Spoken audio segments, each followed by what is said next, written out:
Good morning and welcome to a lovely spring morning here in the New Forest. Excuse my voice, I think I'm getting a cold. Everybody else has had it. I thought I'd missed it, but it seems to be going a bit croaky. Anyway, when the sun's out like this, it makes you just want to get out and do things and go places and get on with life really. But when you get there, you want to charge. Wherever you go, you're always on the lookout for a destination charger. And I was really pleased to see this week that Zap Map, if you haven't seen them before, they are one of the many companies who offer web and app-based programs, so you can see where all the chargers are. And it's interactive, it's kind of other people get involved, there's a bit of a community, and it lets you know if the chargers are working, what they are, all sorts about them. I'll put a link in so you can have a look. Now, they've released a new function called Zap Home and Zap Work. Now, that is looking at if you are a person that has a home charger and you're willing to share that with other people, or you're a business and you've got a charger or a number of chargers at your business that you're willing for people to drive in and use during the day or night or whenever, then you can upload those details to Zap Map. And that's exactly what I want to have a look at today in a little bit more detail.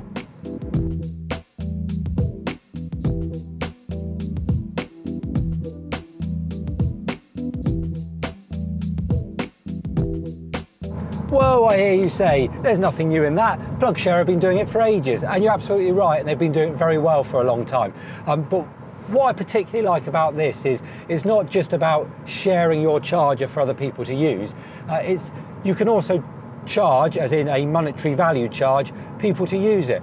So, for example, where I live very close to a country park.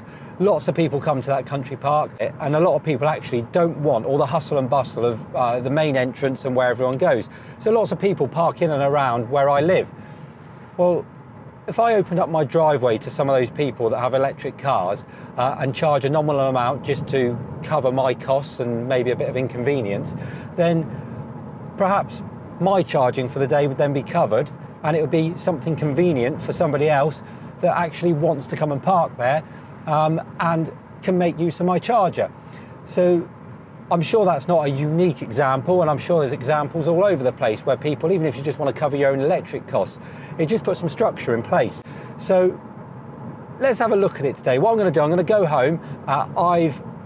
Beyond just looking very quickly at the write-ups and how it works, I haven't set anything up. Now, I'm not saying I'm going to leave it long-term set up, but what I'd like to do is show you how you set it up. We'll go through the process together, see how easy it is, and see if it's a viable option, if it's something you've considered that you would like to open your charges to others, or indeed use other people's charges when you get there. Oh, this sun is absolutely brilliant. It's made such a difference. You really do feel like doing an awful lot more.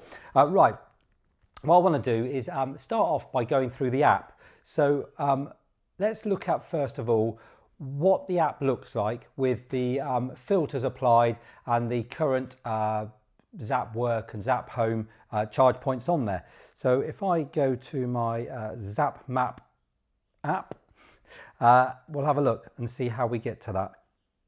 Okay, so from the map screen on Zap Map, see in the top left hand corner this sort of triangle on top of a post. That's the filters button. And then look down there, third in the list, we've got location types. And then we can select, it's already pre-selected, look, home and workplace car parks. If we close that and close that, then zoom out, let's see if we can see any. Okay, so there's one there, let's have a look. There's the details of where it is, the types of plugs there is. If we go into it, you can see it's a restricted Zap Home one.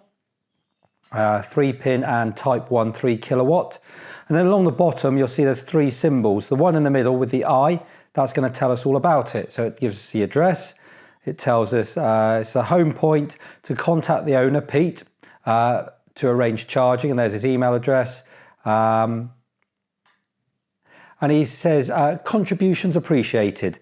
So, and then there's some other details, times to avoid, where to park, just some useful information.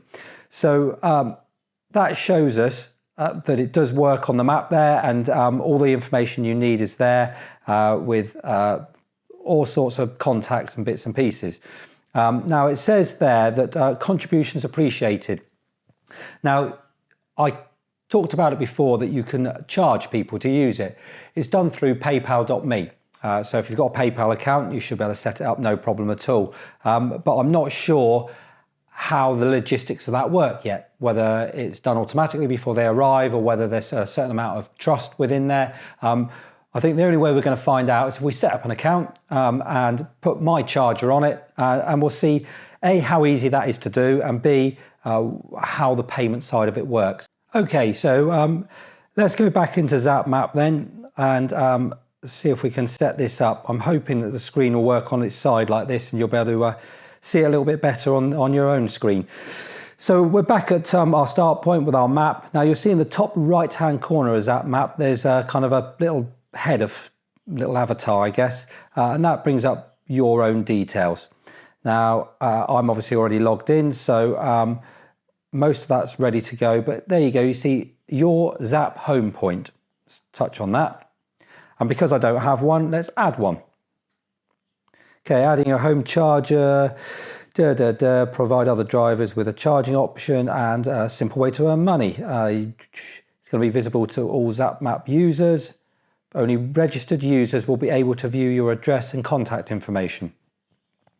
There's a wizard that helps us add photographs of our charger and access restrictions and pricing options. And sharing can be offered at no cost or for payment, with the option of using paypal.me to facilitate peer-to-peer digital payments. There we are. Right, so add details. So charge point names. Oh, not used to using the phone on its side. Ryan's charger. And then I need to put my address in. So actually it said locate on map. Let's see if that does it for me. There's a few bits here I might, if I'm honest, just blank out, because obviously I don't want the world to know where I live at the moment. Actually, that was pretty accurate. It even brought up my own address just on that map. Okay, add a connector. So connector type. Oh, hang on. This might be awkward on its side. Let's turn it up the other way. There we go. Sorry about that.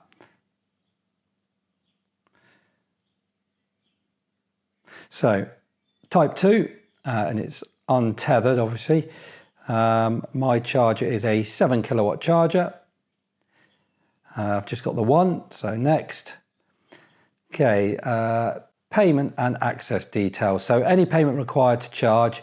Let's go the whole hog. Let's say a payment is required. Select an amount. Let's say, I don't know, £3. Add a paypal.me link to receive it. So, okay. Oh, that's handy. So if we don't have one, then we can create one. I don't think I've actually got one, so I'm just going to create one quickly. Okay, I have to say that was really easy. If you've got a PayPal account, it does it for you pretty much. So for interest, do you have any of the following? A smart meter, solar panels, home storage battery? I'm afraid I don't. I wish I did. Providing this information will enable EV drivers to contact you to arrange a charge. So that's going to be my name, isn't it? So Ryan, contact phone number, add a photo of your Zap home charger. There we go. Yeah, of course I've read and understood the terms and conditions. Don't we always? Okay, thank you for adding your home charger to the Zap Map Home Network. Once the Zap Map data team have checked the details, they'll be added to the map. This may take a few hours. Once published, you will also be able to edit these in your home point area. So finish. That's gone off. Let's give it a few hours and I'll come back to you and tell you if it's worked or not. Okay, here we are then, about an hour and 40 minutes since I last spoke to you. I've just gone back into Zap Map and as you can see, it's popped up. I've had no email or anything, it's just popped up on the map there. So that was actually really easy to set up and you know, it would be interesting to see what the interaction is like with anyone that happens to then come and use the charge point. I think where this is really going to come into its own is with businesses, small businesses. There's so many of them around, and there's getting more and more and more where people are asking their employees if they can put charge points in, and quite often it's more cost effective to put more than one in. So they've got charge points that are empty. So why not open them up for public access? And a lot of these businesses are going to be in areas that we're going to travel to, destination charges.